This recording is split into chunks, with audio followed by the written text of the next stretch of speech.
ছাত্রছাত্রী বন্ধুরা, তোমরা যারা উত্তরবঙ্গ কৃষি বিশ্ববিদ্যালয়ে বিএসসি অনার্স এগ্রিকালচার বা বিএসসি অনার্স হর্টিকালচার কোর্স করতে চাইছো, আজকের ভিডিও তাদের জন্য।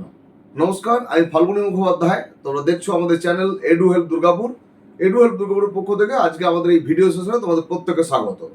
আজকের ভিডিও সেশনে আমরা উত্তরবঙ্গ কৃষি বিশ্ববিদ্যালয়ের যে নোটিফিকেশন হয়ে গেছে under graduate course BSc honours agriculture এবং বিএসসি অনার্স হর্টিকালচার, সেই বিষয়ে আলোকপাত করব, বিভিন্ন দিকগুলো বলে দেব। সুতরাং যত্ন করে ভিডিওটাকে দেখার জন্য অনুরোধ করব। তুমি যদি আমার চ্যানেল প্রথম দেখছো তাহলে অবশ্যই চ্যানেলটিকে সাবস্ক্রাইব করে রাখো এবং বেল আইকনে ক্লিক করে নোটিফিকেশন ফর অল করে রাখো। কারণ এই বিষয়ে অর্থাৎ অ্যাডমিশন পর্যন্ত কোনো ধরনের ডাউট হলে একমাত্র তোমরা সরাসরি আমার সাথে যোগাযোগ করার সুযোগ পাবে। তোমরা অনেকেই বিসিকেবিতে অ্যাপ্লাই করেছো, পুরুলিয়া রামকৃষ্ণ বিদ্যাপীঠে অ্যাপ্লাই করেছো, তোমরা ঝাড়খণ্ডের যে রামকৃষ্ণ মিশন বিবেকানন্দ ইউনিভার্সিটি যেটি ছিল, এখন বর্তমানে Ramakrishna mission Vivekananda educational research centre যেটি রয়েছে, সেখানে তোমরা অনেকে অ্যাপ্লাই করেছো। এখন আমরা উত্তরবঙ্গ কৃষি বিশ্ববিদ্যালয়ের আজকের এই যে অ্যাডমিশন নোটিশ হয়েছে সেই নোটিশটা আমরা দেখে নেব।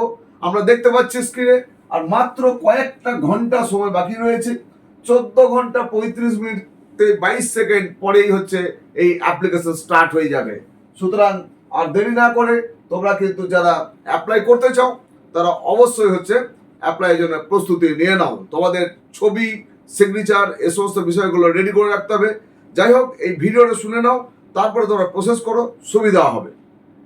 প্রথমেই বলে রাখা দরকার যে 2025 অর্থাৎ 2025-2026 যারা এইচএস পাস করেছো বা 10+2 পাস করেছো তারাই কেবলমাত্র অ্যাপ্লাই করতে পারবে। এছাড়াও অনলি বলা হয়েছে ওয়েস্ট বেঙ্গল ডোমিসাইল, ওয়েস্ট বেঙ্গলের ক্যান্ডিডেটরাই এই অ্যাপ্লিকেশন করতে পারবে। যদিও আইকার নমিনেশনের ক্ষেত্রে ওয়েস্ট বেঙ্গল ডোমিসাইল ম্যান্ডেটরি নয়, অর্থাৎ আইকারের যে নমিনেশনের মধ্যে দিয়ে যারা আসবে, অর্থাৎ তোমরা যারা সিইউটি পরীক্ষা দিয়ে যে র্যাঙ্ক পাবে সেই র্যাঙ্ক দিয়ে যখন কাউন্সিলিং পার্টিসিপেট করবে তার জন্য ওয়েস্ট বেঙ্গল ডোমিসাইল দরকার নেই। কিন্তু এই সরাসরি যে 10+2 এর রেজাল্ট অনুযায়ী এটি ভর্তি হবে, সেই ভর্তির জন্য কিন্তু ওয়েস্ট বেঙ্গল ডোমিসাইল হতেই হবে। বিএসসি অনার্স এগ্রিকালচার উল্লেখযোগ্য যে এই যে উত্তরবঙ্গ কৃষি বিশ্ববিদ্যালয় তার দুটো ক্যাম্পাস রয়েছে। একটি মেইন ক্যাম্পাস রয়েছে পুন্ডিবাড়ি কুচবিহারে, অন্যটি রয়েছে মাঝিয়ান ক্যাম্পাস, সেটি দক্ষিণ দিনাজপুরে। এই দুটি ক্যাম্পাসে অত্যন্ত ইম্পর্টেন্ট। আরও উল্লেখযোগ্য যে এই মেন ক্যাম্পাস পুন্ডিবাড়ি এবং মাঝিয়ান ক্যাম্পাস যেখানে রয়েছে সেখানে বিএসসি অনার্স এগ্রিকালচার করানো হয়, অন্যদিকে বিএসসি অনার্স হর্টিকালচার করানো হয় কেবলমাত্র পুন্ডিবাড়ি ক্যাম্পাসে। আমরা আরও অনেকগুলি জিনিস দেখে নেব যে এই যে এখানে যে অ্যাডমিশন হবে বিসিকেবিতে কেবলমাত্র যেমন 10+2 এর রেজাল্ট দেখা হয় সেটা দেখেই ভর্তি হয়। এখানে কিন্তু একটা এক্সট্রা ক্রাইটেরিয়া আছে, সেটি এখানে মাধ্যমিক বা সেকেন্ডারি এক্সামিনেশন তারও একটা ক্রাইটেরিয়া রয়েছে। 10+ ক্লাস 10-এ যারা জেনারেল ক্যাটাগরি মানে এসসি এসটি পিডাব্লিউডি এই ক্যাটাগরি ছাড়া বাকি যে সকল ক্যাটাগরি থাকছে তাদের জন্য ক্লাস 10-এ ইন এগ্রিগেট 60% মার্কস থাকা আবশ্যক। অর্থাৎ ক্লাস 10-এ যদি 60% এগ্রিগেটের মার্কস না থাকে তাহলে কিন্তু তারা অ্যাপ্লাই করতে পারবে না। এবার যে ওই এসসি এসটি পিডাব্লিউডি ক্যান্ডিডেট যারা, তাদের জন্য 55% মার্কসে তারা কিন্তু এখানে এলিজেবল। অর্থাৎ এই যে সেকেন্ডারির মার্কস 60% এবং 55% এটা থাকতে হবে। কিন্তু এখানকার মার্কস দিয়ে কোনো র্যাঙ্ক তৈরি হবে না, কিন্তু শুধুমাত্র এই পার্সেন্টেজ তাদের সেকেন্ডারি লেভেলে থাকতে হবে। অন্যদিকে বলা যায় হায়ার সেকেন্ডারি এক্সামিনেশন বা 10+2 লেভেলের examination West Bengal higher secondary council যেটি রয়েছে সেটি, এছাড়া আদার বোর্ড রয়েছে সেখানে এই একইভাবে এসসি এসটি এবং পিডাব্লিউডি ক্যান্ডিডেট ছাড়া বাকি যারা থাকবে তাদের জন্য লাগবে 60% ইন এগ্রিগেট। এছাড়াও physics chemistry compulsory, physics chemistry, এবারে বায়োলজি অথবা এগ্রিকালচার অথবা হর্টিকালচার, এই তিনটে সাবজেক্টের মধ্যে যে কোনো একটা থাকলেই হবে। সেই ক্ষেত্রে প্রত্যেকটা সাবজেক্টে ইন্ডিভিজুয়াল 60% থাকতে হবে এসসি এসটি পিডাব্লিউডি ক্যান্ডিডেট ছাড়া। এসসি এসটি এবং পিডাব্লিউডি ক্যান্ডিডেট তাদের জন্য কি থাকবে না 50% ইন এগ্রিগেট থাকবে, অ্যাজ ওয়েল অ্যাজ প্রত্যেকটা সাবজেক্টে, অর্থাৎ ফিজিক্স কেমিস্ট্রি কম্পালসারি, এছাড়াও বায়োলজি অথবা এগ্রিকালচার অথবা হর্টিকালচার, এই সাবজেক্টগুলোতে 60% ইন্ডিভিজুয়ালি থাকতে হবে, সেটা পরিষ্কার উল্লেখ আছে। এছাড়াও ভোকেশনাল থেকে যারা পাস করেছো তাদের জন্য বলা হয়েছে একইভাবে এসসি এসটি এবং পিডব্লিউডি ক্যান্ডিডেট ছাড়া বাকি যারা, তাদের জন্য এখানে বলা হয়েছে 60% marks in aggregate of all the subjects in HS examination. For SC ST PWD candidates minimum 50% marks in aggregate এখানে থাকতে হবে ভোকেশনাল থেকে যারা পাস করেছো। এজ ক্রাইটেরিয়া কি রয়েছে?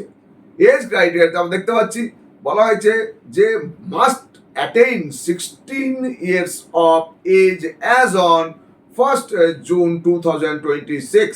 1st June 2026 অনুযায়ী মিনিমাম এজ 16 হতেই হবে। অ্যাপ্লিকেশন ফি এখানে ধার্য করা হয়েছে, 1200 রাখা হয়েছে এখানে জেনারেল, ইডব্লিউএস এবং ওবিসি ক্যান্ডিডেটদের জন্য 1200, এছাড়াও এসসি এসটি তাদের জন্য রাখা হয়েছে এখানে 600। পিডব্লিউডি ক্যাটাগরি যা ক্যান্ডিডেট থাকবে তাদের জন্য বলেছে নো ফি ইজ রিকোয়ার্ড, তাদেরকে কোনো ফি দিতে হবে না, provided the candidate submit necessary documents in support of the same. তারা যে পিডব্লিউডি যে সার্টিফিকেট, সেই সার্টিফিকেট তাদেরকে হচ্ছে সেখানে দাখিল করতে হবে। Application fee needs to be paid online and without fee no application will be entertained, অর্থাৎ অনলাইনে পেমেন্ট করতে হবে। তোমরা এই payment UPI, net banking, debit card, credit card দিয়ে করতে পারবে, কিন্তু কোনো রকম ক্যাশে পেমেন্ট করার কোনো বন্দোবস্ত থাকবে না। ডোমিসাইলের বিষয়টা আগেই বলে দিয়েছি যে ওয়েস্ট বেঙ্গল ডোমিসাইল হতে হবে এই ডাইরেক্ট অ্যাডমিশনের জন্য, বাট আইসিআর এর যে নমিনেটেড ক্যান্ডিডেট তাদের জন্য কিন্তু ওয়েস্ট বেঙ্গল ডোমিসাইল ম্যান্ডেটরি নয়। এই বিষয়ে উল্লেখযোগ্য যে এই ডোমিসাইল সার্টিফিকেট প্রফর্মা পাবে, এখানে কিচ্ছু বলা নেই। আমি তোমাদের বলবো এগুলি অ্যাকচুয়ালি এসডিও বা ডিএম অর্থাৎ ডিস্ট্রিক্ট ম্যাজিস্ট্রেট লেভেল থেকে নিতে হয়। এখানে আমাদের West Bengal joint entrance examination A2 A1 এই সমস্ত ফরম্যাট রয়েছে, বাট এখানে সেভাবে উল্লেখ করা থাকে না। সুতরাং আমি বলবো তবে এখনো অনেকটা সময় আছে, তোমরা যারা অ্যাপ্লাই করবে তোমরা ওয়েস্ট বেঙ্গল গভর্নমেন্টের যে ই ডিস্ট্রিক্ট পোর্টাল রয়েছে সেই পোর্টালে গিয়ে তোমরা কিন্তু সরাসরি অ্যাপ্লাই করে ডোমিসাইল সার্টিফিকেট নিতে পারো, যেখানে এসডিওর সিগনেচার দেওয়া থাকবে। Candidate belonging to SC, ST, OBC, PWD, EWS will be treated as general category applicant if they fail to submit, produce appropriate document in support of their claim. অর্থাৎ বিভিন্ন ক্যাটাগরিতে যারা apply করবে সেই অ্যাপ্লিকেশনে তারা যখন অ্যাডমিশনে যাবে, যখন ভেরিফিকেশন হবে, সেই সময় যদি তারা তাদের প্রপার সার্টিফিকেট দেখাতে না পারে তাহলে কিন্তু জেনারেল হিসেবে ক্যান্ডিডেট জেনারেল হিসেবে ট্রিট হবে, এবং সেই ক্ষেত্রে কিন্তু প্রথম রাউন্ডে তাদের সিটটা কিন্তু ক্যান্সেল হয়ে যাবে। Application form has to be submitted online through university website। যে ওয়েবসাইটের থ্রুতে অ্যাপ্লিকেশন ফর্ম আমরা অ্যাপ্লাই করবো, অর্থাৎ এই যে ওয়েবসাইটে যেখানে টাইমটা দেখাচ্ছে এখন পর্যন্ত কাউন্টডাউন দেখাচ্ছে এই সাইটটাতে, অর্থাৎ https://admissionubkb.in এইখানে ক্লিক করলেই তোমাদের রেজিস্ট্রেশন বাটনটা খুলে যাবে। এখনো পর্যন্ত আমরা দেখতে পাচ্ছি কাউন্টডাউন চলছে, অনেকটাই দেরি রয়েছে, 14 ঘন্টা 27 মিনিট 25 সেকেন্ড দেরি রয়েছে। পুন্ডিবাড়িতে West Bengal council of higher secondary education যেটি রয়েছে তাদের জন্য জেনারেলের জন্য রয়েছে 28টি সিট রয়েছে, এসসির জন্য 12টি সিট, এসটির জন্য 4টি সিট, পিডব্লিউডির জন্য 2টি সিট, ওবিসির জন্য 4টি সিট, ইডব্লিউএস এর জন্য 6টি সিট রয়েছে। মোট 56 বা 56টি সিট রয়েছে বিএসসি অনার্স এগ্রিকালচারের জন্য। এটা West Bengal higher secondary council থেকে যারা পাস করেছে তাদের জন্য।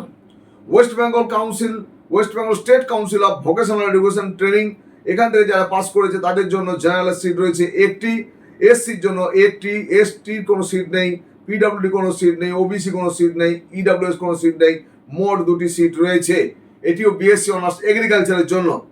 সিবিএসসি, আইসিএসসি এবং আদার বোর্ড থেকে যারা পাস করেছে তাদের জন্য জেনারেলের সিট রয়েছে 2টি, এসসি রয়েছে 1টি, এসটি রয়েছে 1টি, এছাড়া ইডব্লিউএস রয়েছে 1টি, মোট রয়েছে 5টি। আইসিআর যে কোটা, সেই কোটা থেকে টোটাল 15টা সিট থাকছে। হিল কোটা বা জিটিএর যেটা আছে, জিটিএর জন্য নমিনেটেড একজন ক্যান্ডিডেটের জন্য থাকছে। মোট এখানে আমরা দেখতে পাচ্ছি যে পুন্ডেবাড়ি ক্যাম্পাসে বিএসসি অনার্স এগ্রিকালচারের জন্য জেনারেলের মোট হচ্ছে 31 সিট রয়েছে এসসির জন্য 14 সিট, এসটির জন্য 5, পিডব্লিউডি 2, ওবিসি তার জন্য রয়েছে 4, ইডব্লিউএস 7, টোটাল 79। ওবিসির ক্ষেত্রে যেটা উল্লেখযোগ্য যে 2010-এর আগের যে 66 লিস্ট সেটা গভর্নমেন্ট ভ্যালিড ডিক্লেয়ার করেছে, কোর্টও ভ্যালিড ডিক্লেয়ার করেছে। পরবর্তীকালে যে লিস্টেড তারা কিন্তু ওবিসি হচ্ছে না। সেকেন্ড থিং, ওবিসির যেমন হচ্ছে 6%, এই 10% ওবিসি এ এবং ওবিসি বি 7% ওয়েস্ট বেঙ্গলে আগে চালু ছিল, বর্তমানে কিন্তু সেটা আর চালু থাকছে না। এবার থেকে শুধুমাত্র ওবিসি 7% রিজার্ভেশন থাকছে। এরপর চলে যাবো আমরা পুন্ডিবাড়ি ক্যাম্পাসে যে বিএসসি অনার্স হর্টিকালচারের যে সিট রয়েছে সেটি West Bengal council of higher secondary education থেকে যারা পাস করেছে তাদের জন্য বিএসসি অনার্স হর্টিকালচারের যে রয়েছে সিট, জেনারেলের জন্য 12টি রয়েছে, এসসির জন্য 6টি, এসটির জন্য 2টি, পিডব্লিউডির জন্য 1টি, 2টি সিট ওবিসির জন্য এবং 3টি রয়েছে এখানে ইডব্লিউএস ক্যাটাগরির জন্য। মোট হচ্ছে 26 রয়েছে, 26 সিট রয়েছে। এখানে West Bengal state council of vocational education and training এখান থেকে যারা পাস করেছে তাদের জেনারেলের জন্য রয়েছে 1টি সিট, টোটাল 1টি সিট। সিবিএসসি আইসিএসসি বোর্ড থেকে এবং বা আদার বোর্ড থেকে যারা পাস করেছে তাদের জন্য জেনারেলের 1টি, এসসির 1টি এবং ইডব্লিউএস এর 1টি, মোট 3টি সিট রয়েছে। আইসিআর এর কোটা থেকে এখানে 8টি সিট আছে। হিল কোটা বা জিটিএর যেটি রয়েছে সেটি 1টি কোটা রয়েছে। টোটাল আমরা দেখতে পাচ্ছি বিএসসি অনার্স হর্টিকালচারের জন্য জেনারেলের জন্য 14, এসসির জন্য 7, এখানে এসটির জন্য 2, ওবিসি পিডব্লিউডির জন্য 1, ওবিসির জন্য 2 এবং রয়েছে ইডব্লিউএস এর জন্য 4, total 39। BSc honours agriculture in Majhian campus যেটি দক্ষিণ দিনাজপুরে অবস্থিত, West Bengal higher secondary council থেকে যারা পাস করা ক্যান্ডিডেট তাদের জেনারেলের জন্য রয়েছে 18 সিট, রয়েছে এসসির জন্য 9 সিট, এসটির জন্য রয়েছে 2, পিডব্লিউডির জন্য রয়েছে 1, এখানে ওবিসির জন্য রয়েছে 3 এবং EWS 4, total 37। West Bengal state council of vocational education and training সেখান থেকে যারা পাস করেছে তাদের জেনারেলের জন্য অনলি 180 সিট রয়েছে। সিবিএসসি, আইসিএসসি এবং আদার বোর্ড থেকে যারা পাস করেছে তাদেরও জেনারেলের জন্য 1টি মাত্র সিট আছে, টোটাল 1টি সিট। টোটাল দেখতে পাচ্ছি আমরা জেনারেলের জন্য এখানে সিট রয়েছে 20, রয়েছে এসসির জন্য 9, এসটির জন্য 2, রয়েছে এখানে পিডব্লিউডির জন্য 1, ওবিসির জন্য 3 এবং রয়েছে ইডব্লিউএস ক্যাটাগরির জন্য 4, টোটাল 39। এই হলো seat matrix. 1 seat each for faculty of agriculture and faculty of horticulture, অর্থাৎ দুটি পুন্ডিবাড়ি ক্যাম্পাসে reserve for Kashmiri migrant over and above the normal student intake, যা নর্মাল স্টুডেন্ট না হবে তার বাইরে এটা হচ্ছে সিট থাকবে একটা করে। However they have to qualify the eligibility criteria as mentioned for general and OBC candidates। General এবং ওবিসির জন্য যে ক্যাটাগরি বা যে ক্রাইটেরিয়া বলা হয়েছে সেই ক্রাইটেরিয়া ফুলফিল করেই আসতে হবে। এই ফর্ম ফিল আপ আমি বলছি যে কাউন্টডাউন অলরেডি চলছে। 7th জুন 2026 থেকে এই ফর্ম ফিল আপ শুরু হবে। রাত্রি 11টা বেজে 59 মিনিট 59 সেকেন্ডের ঠিক হয়ে গেলেই এই ফর্ম ফিল আপের যে পোর্টাল সেটা খুলে যাবে। Last date of submission of application form সেটা 27 জুন 2026 রাত্রি 11টা বেজে 59 মিনিট 59 সেকেন্ডের মধ্যে করতে হবে। পাবলিকেশন অফ মেরিট লিস্ট প্রথম বেরোবে 2nd জুলাই 2026। এরপরে বলা হয়েছে যে start of offline counselling and physical verification of documents যেটি হবে সেগুলো বলেছে টু বি নোটিফাইড লেটার পরবর্তীকালে জানানো হবে এবং ক্লাস স্টার্ট কবে হবে সেটাও পরবর্তীকালে জানানো হবে। আমাদের দেখে না উল্লেখযোগ্য যেটা যে এই ফর্ম ফিল আপ করতে গেলে আমাদের হাতের কাছে যেটা রেডি করে রাখতে হবে সেটা passport size, recent passport size colour photograph রাখতে হবে, যার সাইজ হতে হবে 50 KB থেকে 100 KB এবং এটি জেপিজি বা জেপেগ ফরম্যাটে কিন্তু আপলোড করতে হবে। সিগনেচার অফ ক্যান্ডিডেট, এই সিগনেচার একটা আপলোড করতে হবে। সিগনেচারটার জন্য বলে দিই 1.5 ইন্টু 5 সেন্টিমিটার বা 4.5 সেন্টিমিটারের একটা পেন্সিল দিয়ে বক্স করে তার মধ্যে রানিং হ্যান্ডে সিগনেচার করে ওই দাগটা মুছে ক্রপ করে সাইজ করে নিতে হবে, যার সাইজ হতে হবে 20 KB থেকে 50 KB। এটিও জেপিজি বা জেপেগ ফরম্যাটে আপলোড করতে হবে। অন্যদিকে self attested copy of proof of date of birth অর্থাৎ বার্থ সার্টিফিকেট, সেটা মাধ্যমিকের যে অ্যাডমিট কার্ড সেটাও হতে পারে বা বার্থ সার্টিফিকেট থাকলে সেটাও হতে পারে, সেটাকে আপলোড করতে হবে। এখানে বলা হয়েছে কম্পিটেন্ট অথরিটি অর বলা হয়েছে অ্যাডমিট কার্ড অফ মাধ্যমিক ইকুইভ্যালেন্ট। আমি যেটা বললাম সেটার সাইজ হবে 200 কেবি থেকে 300 কেবি। এগুলো সাধারণত পিডিএফ হচ্ছে আপলোড করতে হয়। নেক্সট হচ্ছে self attested copy both side, marksheet of মাধ্যমিক বা ইকুইভ্যালেন্ট যে 10th এর সেটাকে আপলোড করতে, সেটাও হচ্ছে 200 কেবি থেকে 300 কেবি। এগুলো কিন্তু পিডিএফ আপলোড করতে হয়। সেলফ অ্যাটাস্টেড কপি এখানে of marksheet of higher secondary equivalent examination size, এটাও হচ্ছে 200 থেকে 300 কেবির মধ্যে আপলোড করতে হবে।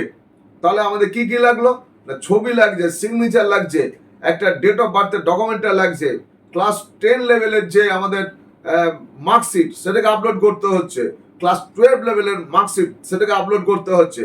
Self attested copy of SC ST PWD বা ইডব্লিউএস সার্টিফিকেট যদি থাকে ইন গভর্নমেন্ট স্পেসিফাইড ফরম্যাট, তাহলে সেটাও আপলোড করতে হবে, সেটাও 200 থেকে 300 কেবির মধ্যে হবে।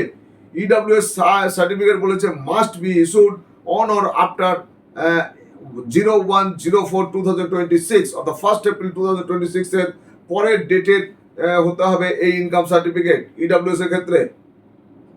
Self attested copy of domicile certificate from competent authority as per prescribed format for domicile certificate available in university website 200 KB থেকে 300 KB এর মধ্যে এটাকে আপলোড করতে হবে। এটাও তার মানে হচ্ছে পিডিএফ এ করতে হবে।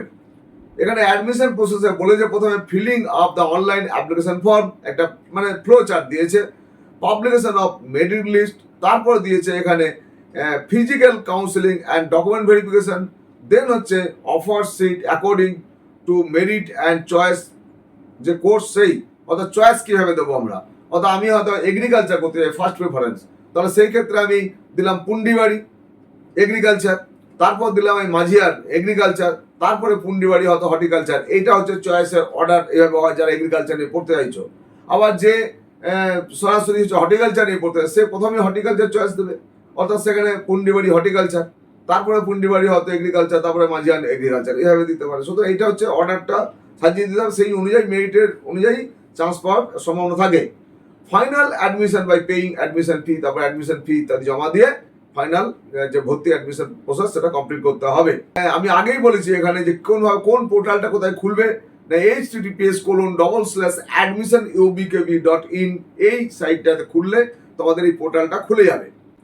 Applicants domicile in other state will not be eligible to apply except আইকার কোটা। অন্য আমি আগেই বলেছি ওয়েস্ট বেঙ্গল ডোমিসাইল ছাড়া এই পদ্ধতিতে ভর্তির জন্য কেউ অ্যাপ্লাই করতে পারবে না। সুতরাং আইসিআর নমিনেটেড হলে আলাদা কথা, আইসিআর নমিনেটেড তার জন্য আলাদা করে কাউন্সিলিং এর ডেট ডিক্লেয়ার করা হবে, কবে তারা অ্যাপ্লাই করবে, কি করবে না করবে ইত্যাদি। একটা উল্লেখযোগ্য যে ভোকেশনাল থেকে যারা পাস করেছো তাদের জন্য সাবজেক্ট স্পেসিফিক করা আছে, কিছু কিছু ভোকেশনাল সাবজেক্ট যেগুলো রয়েছে তাদের সেই কোডগুলো দেওয়া আছে, যেমন VPPPR, FRGR, তারপর দেওয়া আছে VGGR, PNMP, SMAG, CRNM, SPPR, JPPE, EMOP, FCPR। এই সাবজেক্ট কোড যারা আছে সেই সাবজেক্ট কোড যাদের থাকবে তারাই হচ্ছে কিন্তু ভর্তি হতে পারবে। অর্থাৎ আমরা যেমন সাবজেক্ট কম্বিনেশন বলেছি ফিজিক্স কেমিস্ট্রি, তার সঙ্গে বায়োলজি অথবা এগ্রিকালচার অথবা হর্টিকালচার, তাহলে এগ্রিকালচার হর্টিকালচারে এই কোডের সাবজেক্টের মধ্যে যেগুলো থাকবে সেটা যারা থাকবে তারাই কেবলমাত্র অ্যাপ্লাই করতে পারবে। আশা করছি আজকের ভিডিওটাকে অনেকটা সহজে এবং কম সময়ের মধ্যে রাখার চেষ্টা করলাম। আশা করছি ভিডিওটা চলতে চলতে তুমি আমার চ্যানেলটাকে নিশ্চয়ই সাবস্ক্রাইব করে রেখেছো, বেল আইকনে ক্লিক করে নোটিফিকেশন অল করে রেখেছো। যদি ভালো লাগে বেশি বেশি করে শেয়ার করবে, লাইক দেবে, সঙ্গে থাকবে, দেখতে থাকবে আমাদের চ্যানেল। আর যেটা বলতে ভুলে গেছি সে আমার সাথে যোগাযোগ করার জন্য তোমরা আমাদের নাম্বারটাকে নোট করে রাখতে পারো। আমার যে নাম্বার, হোয়াটসঅ্যাপ নাম্বার এবং কল নাম্বার 9474187519। যদি কোনো ডাউট হয় অবশ্যই তোমরা আমার সাথে যোগাযোগ করবে। আমি যদি ফোন না ধরি কেটে দেবে, আমি তোমাকে ঠিক রিং ব্যাক করে নেব। আজকে এতক্ষণ ধরে আমার সঙ্গে থাকার জন্য তোমাদের প্রত্যেকে অনেক অনেক শুভেচ্ছা ও ধন্যবাদ জানিয়ে আমার আজকের এই ভিডিও শেষ করছি। প্রত্যেকে ভালো থাকবে, আবার দেখা হবে নেক্সট একটা ভিডিওতে। ধন্যবাদ।